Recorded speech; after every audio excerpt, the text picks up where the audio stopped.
materi 10. Teman-teman sekalian dirahmati Allah, kali ini kita akan mempelajari tentang qalqalah. Ya. Di sini dia sukun pada huruf sayyidah dan qalqalah. Huruf qalqalah di sini seperti yang sudah kita ketahui, yaitu ada sekitar 5 huruf. Ada qaf, qal, kemudian ba, ja, kemudian da ataupun kofto, ba, jim, dal. Ini harus dihafalkan ya hurufnya ini agar tidak terlupa. Dan kelima huruf ini semuanya ketika dia keadaan sukun dia harus dipantulkan. Nah, itu untuk qalqalah. Nah, qalqalah itu sendiri terbagi menjadi dua. Yang pertama ada qalqalah sugro dan yang kedua ada qalqalah kubro. Qalqalah sugro dia ketika huruf yang 5 itu berada di tengah kalimat dan dia secara pelafalan dia pemantulannya lebih tipis ya. Kalau kubro ataupun qalqalah kubro jelas dia kalau huruf qalqalahnya berada di akhir kata ataupun di waqaf dan itu dia secara pemantulan dia lebih tebal. Nah, di sini nanti akan saya talqin untuk contohnya. Nah, itu untuk contoh dari qalqalah sugro dan qalqalah kubro. Ya. Untuk selanjutnya nanti kita juga akan belajar tentang tasydid ya. Di mana tasydid itu sendiri huruf yang bertasydid itu hakikatnya adalah 2 huruf ya. Yang pertama sukun, yang kedua berharokat. Lalu huruf pertama diidghamkan kepada huruf yang kedua. Misalkan tabba ya. Tabba. Kemudian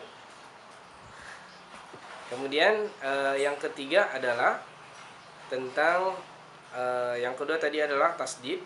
Kemudian yang ketiga adalah tentang nun dan mim ya. Ataupun di sini tasdid pada huruf nun dan mim. Ataupun di sini lebih spesifiknya adalah tentang gunnah ya. Nun dan mim bertasdid. Nah, di sini dia secara pelafalannya dia diberikan secara pembacaan adalah gunnah akmal ataupun gunnah yang sempurna. Dan dia secara bacaannya dia dengung yang paling sempurna ya. Dia diberikan dengung dan dia tekanan yang menjadi 2 harakat dan jangan sampai ketika dia bertasdid misalkan summa tapi summa kalau misalkan setelah tasdid itu tidak ada panjang berarti tidak panjang, harus konsisten ya.